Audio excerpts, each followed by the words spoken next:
Well, now we are back on track. We are picking up steam as we head toward our future and the reimagining possibilities that are in front of us. Man, it's really come to the point where predicting anything good at D23 is considered a crazy prediction nowadays, isn't it?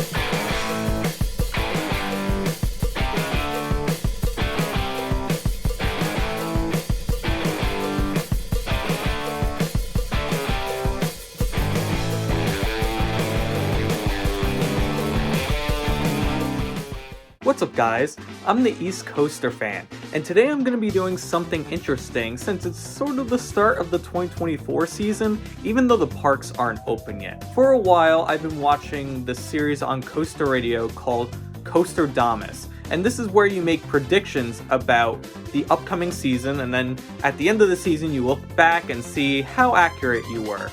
And I've actually made predictions before, some being accurate. Like for example, I predicted Fireball would actually come to Adventureland. So today I want to come here and make 10 kind of out there predictions, and then at the end of the year I'm gonna look back on these, make another video basically, and see how close I was. To make things fair, I have 10 predictions, with about half being on the positive side and then the other half being negative, so kind of have that balance. So let's just get into it, why not? Now my first theory is that Flash Vertical Velocity, which is the new coaster coming to Six Flags Great Adventure, is gonna open before July 4th. Now this is a little weary because my last visit to Holiday in the Park, they've like barely started construction, so I'm not sure how quickly they're gonna be able to put it up, but it is a clone model and Vekoma has made this before. So I'm hopeful that by the time Great Adventure opens in March, we'll see enough construction progress to the point where it'll open in the summer, kind of late summer, but I'm thinking that we're going to be able to ride it before 4th of July. The second prediction is that Comet will ride noticeably different with the new trains. If you didn't know, Comet was announced to get new trains at IAAPA this year from the Philadelphia Toboggan Company, and instead of the traditional buzz bars, we're getting those normal PTC restraints that you see on rides like Thunderhawk at Dorney Park, Boulder Dash has them, and a bunch of other wooden coasters do. I think Roar at Six Flags America. But those new restraints will impact the ride.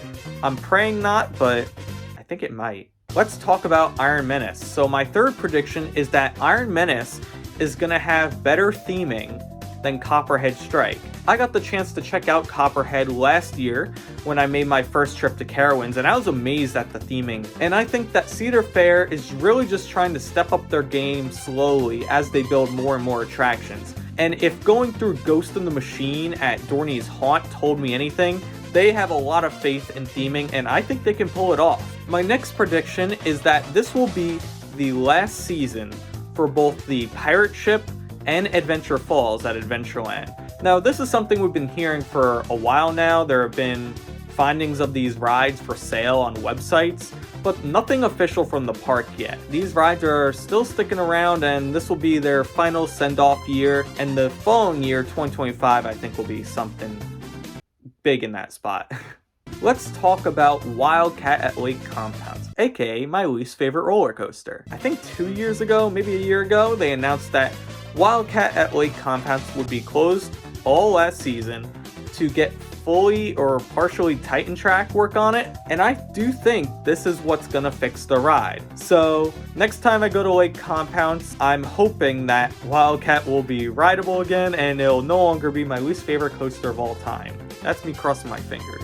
Meanwhile, for my next prediction, I think Penguin Trek at SeaWorld Orlando is going to be seen as a disappointment. Don't get me wrong, it's a new model from B&M, and I'm sure that kids, families alike, are gonna like the attraction. It really depends, I think, on the indoor portion and what they do kind of in that outdoor courtyard area between Manta and where Antarctica is.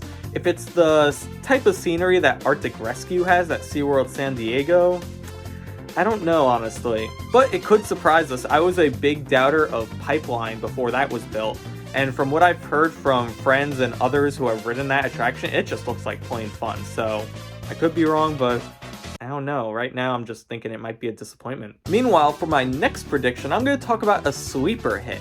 And I think that 2024 sleeper hit is going to be Fire in the Hole at Silver Dollar City. And I think the reason that I think it's a sleeper hit is just because we know nothing about this, basically. Whether it's going to be a near clone of the original Fire in the Hole that closed, or much more wild. We really don't know, and with RMC doing it, it leaves a lot of potential there. I think Silver Dollar City is definitely going to do a good job with theming the attraction. That, I think, is a no-brainer. But the fact that it's more dark ride than coaster, I think it's going to stay hidden until it opens. On a more somber note, I think this year, 2024, is unfortunately going to be the last year for memberships. Now, I love my membership. I think it is insane value for what I get whenever I go to Six Flags Great Adventure or any other amusement parks. With the whole merger, I know it's put memberships in question, and I don't think they're surviving past this year. Definitely gotta try my best to make use of the membership,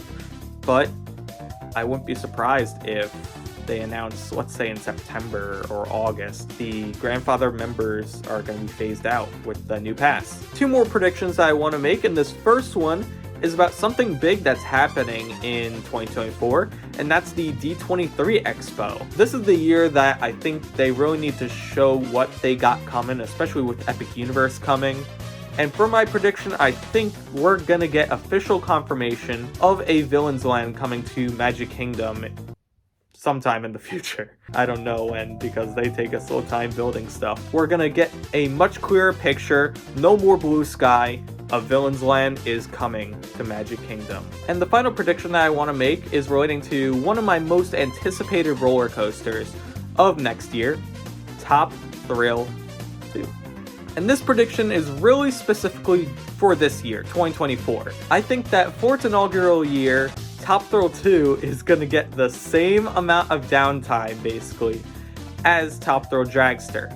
Now, I know this is not what Cedar Fair wanted, but look at what's here. You have a Strata coaster that is built by Zamperla. This is the biggest roller coaster that they've ever done. So I feel like there's bound to be problems. I hope I'm wrong, but I think it's going to be a technical nightmare in its opening year. And over the course of the season, they're going to get a sense of how the attraction works. We already see that testing was going on at the end of 2023, and I think it's going to continue kind of here and there when appropriate, but I do think there's going to be a lot of downtime for this attraction, unfortunately, still. And I'm not sure if Cedar Fair is going to like it, but it's what they got to do with this new Zamperla attraction. So there you go. Those are my 10 kind of out there crazy predictions for what I think is going to happen in the 2024 season. This is kind of a good time capsule in my opinion, as we're going to look back on this video in 12 months or so and see how much I got right, how much I got wrong. I probably got all of them wrong, didn't I? Anyway, I want to hear your predictions as well in the comments below. Maybe for some of your local amusement parks. I chose a lot of parks that are kind of local to me and that I've been to recently, so I can have a good sense. But if you want to make predictions about your own parks, leave them in the comments below, and then we'll also check on those at the end of the year. So with that being said, thank you so much for watching this video, and I'm tired, so I'm gonna end the video.